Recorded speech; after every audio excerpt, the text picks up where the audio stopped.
We are ready for chapter 2 of book 5, The Horse and His Boy. So far, we haven't had any children come from our world into Narnia. That's the thing that's different about this book. It's starting with a child or a boy who already lives in that world. It was nearly noon on the following day when Shasta was wakened by something warm and soft moving over his face. He opened his eyes and found himself staring into the long face of a horse. Its nose and lips were almost touching his. He remembered the exciting events of the previous night and he sat up, but as he did so, he groaned. "Oh, Bree," he gasped. "I'm so sore, all over. I can hardly move." "Good morning, small one," said Bree. "I was afraid you might feel a bit stiff. It can't be the falls. You didn't have more than a dozen or so. That's 12. And it was all lovely, soft, springy turf that must have been almost a pleasure to fall on. And the only one that might have been nasty was broken by that gorse bush, which has thorns in it. No, it's the riding itself that comes hard at first. What about breakfast? I've had mine." "Oh, bother breakfast, bother everything," said Shasta. "I tell you, I can't move." But the horse nuzzled at him with its nose and pawed him gently with a hoof till he had to get up. And then he looked about him and saw where they were. Behind them lay a little copse. Before them, the turf, dotted with white flowers, sloped down to the brow of a cliff. Far below them, so that the sound of the breaking waves was very faint, lay the sea. Shasta had never seen it from such a height, and never seen so much of it before, nor dreamed how many colors it had in it. On either hand, the coast stretched away, headland after headland, and at the points you could see the white foam running up the rocks but making no noise because it was so far off. There were gulls flying overhead, and the heat shivered on the ground. It was a blazing day. But what Shasta chiefly noticed was the air. He couldn't think what was missing until at last he realized that there was no smell of fish in it. For of course, neither in the cottage nor among the nets had he ever been away from that smell in his whole life. And this new air was so delicious, and all his old life seemed so far away, that he forgot for a moment about his bruises and his aching muscles, and he said, "I say, Bree, didn't you say something about breakfast?" "Yes, I did," answered Bree. "I think you'll find something in the saddlebags. They're over there on that tree where you hung them up last night, or early this morning, rather." They investigated the saddlebags, and the results were cheering. There was a meat pasty, only slightly stale, a lump of dried figs, and another lump of green cheese. I don't know if it's green because it's supposed to be green or because it has mold growing on it. A little flask of wine and some money, about 40 crescents in all, which was more than Shasta had ever seen in his life. While Shasta sat down, painfully and cautiously, with his back against a tree and started on the pasty, Bree had a few more mouthfuls of grass to keep him company. "Won't it be stealing to use that money?" asked Shasta. "Oh," said the horse, looking up with its mouth full of grass. "I never thought of that. A free horse and a talking horse mustn't steal, of course. But I think it's all right. We're prisoners and captives in enemy country. That money is booty, spoil. Besides, how are we to get any food for you without it? I suppose, like all humans, you won't eat natural food like grass and oats?" "I can't," said Shasta. "Ever tried?" said Bree. "Yes, I have. I can't get it down at all. You couldn't either if you were me." "You're rum little creatures, you humans," remarked Bree. I love that line. When Shasta had finished his breakfast, which was by far the nicest he had ever eaten in his life, Bree said, "I think I'll have a nice roll before we put on that saddle again." And he proceeded to do so. That's good. That's very good, he said, rubbing his back on the turf and waving all four legs in the air. You ought to have one too, Shasta, he snorted. It's most refreshing. But Shasta burst out laughing and said, You do look funny when you're on your back. I look nothing of the sort, said Bree. But then suddenly he rolled round on his side, raised his head, and looked hard at Shasta, blowing a little. Does it really look funny? He asked in an anxious voice. Yes, it does, replied Shasta. But what does it matter? You don't think, do you, said Bree, that it might be a thing that talking horses never do? That it's a silly, clownish trick I've learned from the dumb ones? It would be dreadful to find when I get back to Narnia that I've picked up a lot of low, bad habits. What do you think, Shasta? Honestly now, don't spare my feelings. Should you think the real free horses, the talking kind, do roll? How should I know, said Shasta. And anyway, I don't think I should bother about it if I were you. We've got to get there first. Do you know the way? I know my way to Toshban. After that comes the desert. We'll manage the desert somehow, never fear. Why, we'll be in sight of the northern mountains then. Just think of it, to Narnia and the north. Nothing will stop us then. But I'd be glad to be past Toshban. You and I are safer away from cities. Can't we avoid it? Said Shasta. Not without going a long way inland, and that would take us into cultivated land and main roads, and I wouldn't know the way. No, we'll just have to creep along the coast. Up here on the downs we'll meet nothing but sheep and rabbits and gulls and a few shepherds. And by the way, what about starting? Shasta's legs ached terribly as he saddled Bree and climbed into the saddle. But the horse was kindly to him and went at a soft pace all afternoon. When evening twilight came, they dropped by steep tracks into a valley and found a village. Before they got into it, Shasta dismounted and entered it on foot to buy a loaf and some onions and radishes. That sounds like a terrible dinner to me. The bread sounds okay, but with onions and radishes? The horse trotted round by the fields in the dusk and met Shasta at the far side of the village, and this became their regular plan every second night. These were great days for Shasta, and every day was better than the last as his muscles hardened and he fell less often. Even at the end of his training, Bree still said he sat like a bag of flour in the saddle. And even if it was safe, young'un, I'd be ashamed to be seen with you on the main road. But in spite of his rude words, Bree was a patient teacher. No one can teach riding so well as a horse. Shasta learned to trot, to canter, to jump, and to keep his seat even when Bree pulled up suddenly or swung unexpectedly to the left or the right, which, as Bree told him, was a thing that you might have to do at any moment in a battle. And then, of course, Shasta begged to be told of the battles and wars in which Bree had carried the Tarkan. And Bree would tell of forced marches and the fording of swift rivers, of charges, and of fierce fights between cavalry and cavalry when the war horses fought as well as the men, being all fierce stallions trained to bite and kick, and to rear at the right moment so that the horse's weight, as well as the riders, would come down on an enemy's crest in the stroke of sword or battle-axe. But Bree did not want to talk about the wars as often as Shasta wanted to hear about them.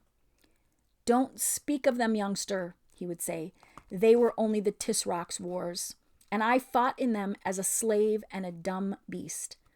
Give me the Narnian wars, where I shall fight as a free horse among my own people. I don't think he means people. I think he means creatures. Those will be wars worth talking about. Narnia and the North. Brah, broo. I have no idea how to read that. Shasta soon learned, when he heard Bree talking like that, to prepare for a gallop. After they had traveled on for weeks and weeks, past more bays and headlands and rivers and villages than Shasta could remember, there came a moonlit night when they started their journey at evening, having slept during the day. They had left the downs behind them, and they were crossing a wide plain with a forest about half a mile away on their left. The sea, hidden by low sandhills, was about the same distance on their right. They jogged along for about an hour, sometimes trotting and sometimes walking, when Bree suddenly stopped. "What's up?" said Shasta. "Shh," said Bree, craning his neck round and twitching his ears. "Did you hear something? Listen." "It sounds like another horse between us and the wood," said Shasta after he'd listened for a minute. "It is another horse," said Bree, "and that's what I don't like." "Isn't it probably just a farmer riding home late?" said Shasta with a yawn. "Don't tell me," said Bree. "That's not a farmer's riding, nor a farmer's horse either. Can't you tell by the sound? That's quality, that horse is, and it's being ridden by a real horseman. I tell you what it is, Shasta. There's a Tarkan under the edge of that wood. Not on his war horse. It's too light for that. On a fine blood mare, I should say." "Well, it's stopped now, whatever it is," said Shasta. "You're right," said Bree. "And why should he stop just when we do? Shasta, my boy, I do believe there's someone shadowing us at last."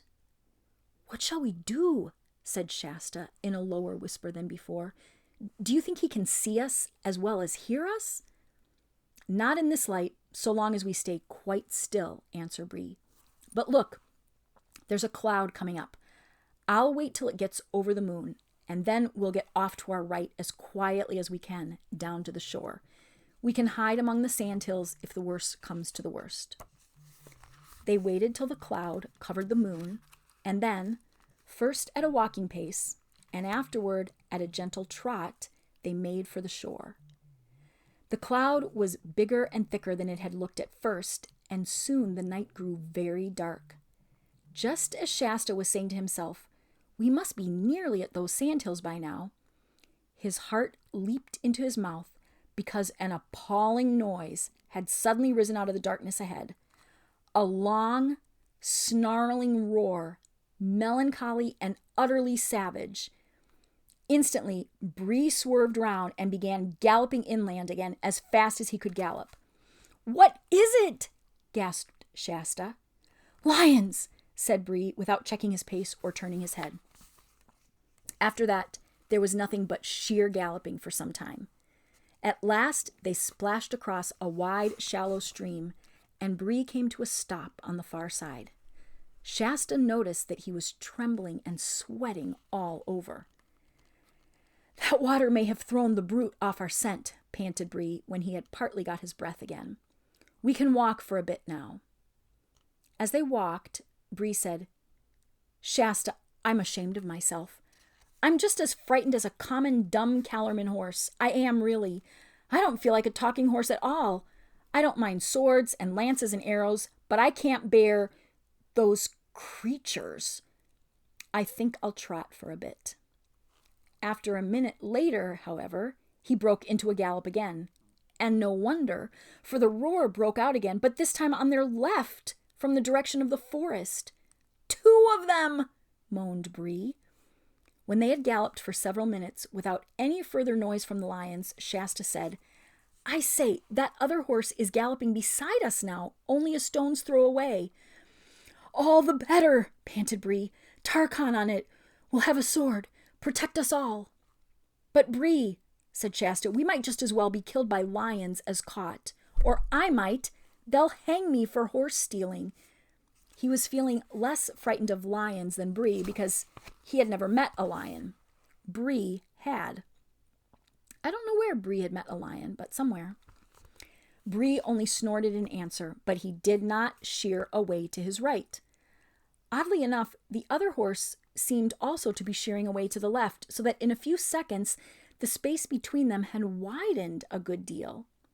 But as soon as it did so, there came two more lions' roars, immediately, one after another. One on the right and the other on the left. And the horses began drawing nearer together because they hear lions out here, so the horses are getting closer together because they're trying to get away from the lion that's by them. The horses began drawing nearer together, but so, apparently, did the lions. The roaring of the brutes on each side was horribly close, and they seemed to be keeping up with the galloping horses quite easily. Then the cloud rolled away. The moonlight, which was astonishingly bright, showed up everything almost as if it was broad day. The two horses and the two riders were galloping neck to neck and knee to knee, just as if they were in a race. And indeed, Bree said afterward that a finer race had never been seen in Calormen. So there they are running. You can see Shasta and Bree, and then behind them you see there's a brown-colored horse. You can't see the rider, and you see one lion behind them is roaring.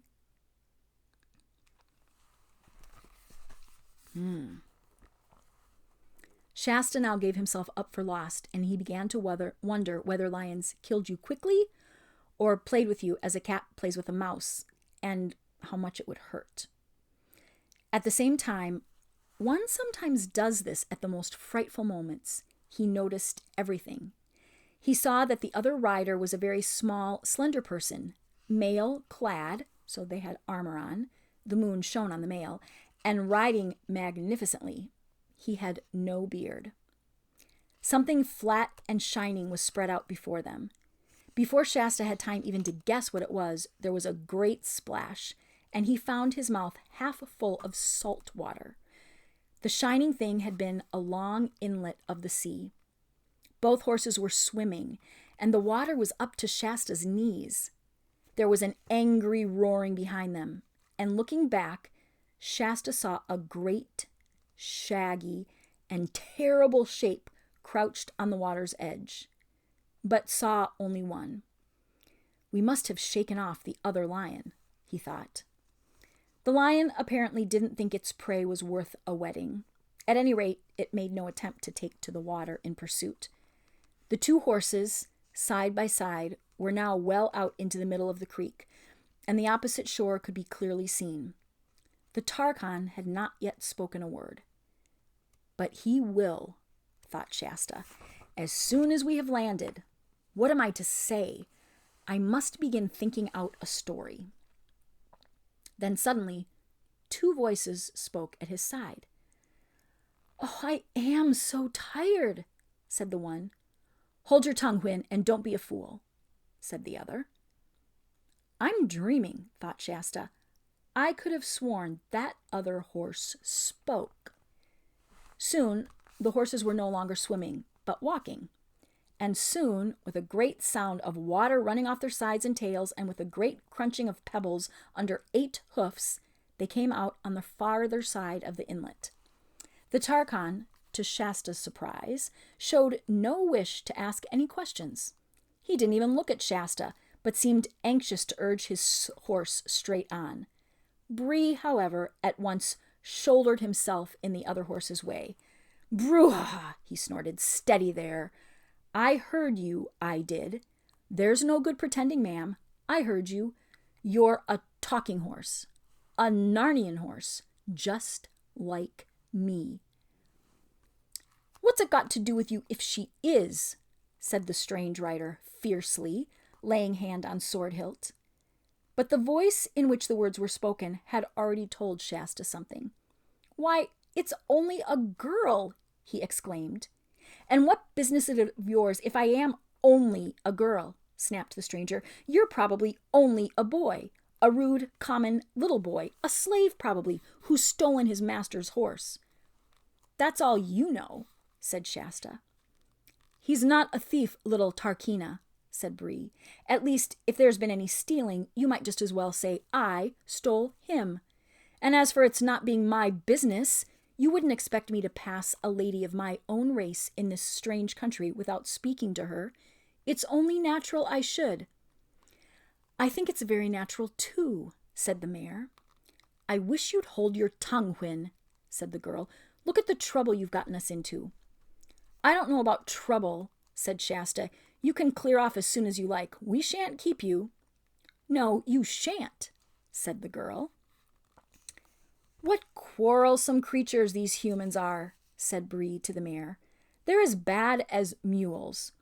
Let's try to talk a little sense. I take it, ma'am, your story is the same as mine? Captured in early youth, Years of slavery among the Calormans?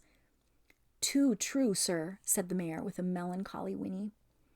And now, perhaps, escape?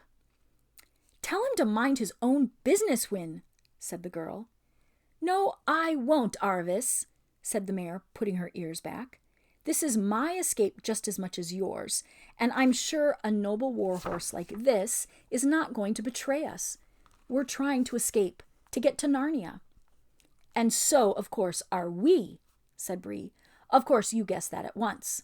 A little boy in rags riding, or trying to ride, a warhorse at dead of night couldn't mean anything but an escape of some sort. And if I may say so, a high-born Tarkina riding alone at night, dressed up in her brother's armor, and very anxious for everyone to mind their own business and ask her no questions. Well, if that's not fishy, call me a cob. All right then, said Aravis, you've guessed it. Hwin and I are running away. We're trying to get to Narnia. And now what about it? Why, in that case, what is to prevent us all from going together? Said Bree. I trust, Madam Hwin, that you will accept such assistance and protection as I may be able to give you on the journey. Why do you keep talking to my horse instead of to me? Asked the girl. Excuse me, Tarkina, said Bree, with just the slightest backward tilt of his ears. That's what horses do when they're angry. But that's Calorman talk. We're free Narnians, Hwin and I suppose if you're running away to Narnia, you want to be one too. In that case, Hwin isn't your horse any longer. One might just as well say you're her human. The girl opened her mouth to speak and then stopped. Obviously, she had not quite seen it in that light before. Still, she said after a moment's pause, I don't know that there's too much point in all going together. Aren't we more likely to be noticed? Less, said Bree, and the mayor said, oh, do let's. I should feel so much more comfortable. We're not even certain of the way. I'm sure a great charger like this knows far more than we do. Oh, come on, Bree, said Shasta, and let them go their own way. Can't you see they don't want us? We do, said Hwin. Look here, said the girl. I don't mind going with you, Mr. Warhorse, but what about this boy? How do I know he's not a spy? Why don't you say at once that you think I'm not good enough for you? Said Shasta. Be quiet, Shasta, said Bree. The Tarkina's question is quite reasonable. I'll vouch for the boy, Tarkina. He's been good to me and a good friend, and he's certainly either a Narnian or an Archenlander. Oh. All right then, let's go together. But she didn't say anything to Shasta, and it was obvious that she wanted Bree along, not Shasta. Splendid, said Bree. And now that we've got the water between us and those dreadful animals, what about you two humans taking off our saddles and are all having a rest and hearing one another's stories? Both the children unsaddled their horses, and the horses had a little grass, and Arvis produced rather nice things to eat from her saddlebag. But Shasta sulked and said no thanks, and that he wasn't hungry, and he tried to put on what he thought very grand and stiff manners, but as a fisherman's hut is not usually a good place for learning grand manners, the result was kind of dreadful. And he half knew that it wasn't a success, and then he became sulkier and more awkward than ever. Meanwhile, the two horses were getting on splendidly. They remembered the very same places in Narnia. The grasslands up above Beaver's Dam, and they found that they were some sort of second cousins once removed. This made things more and more uncomfortable for the humans, until at last Bree said, "And now, Tarkina, tell us your story. And don't hurry it. I'm feeling comfortable now." Aravis immediately began, sitting quite still and using a rather different tone and style from her usual one.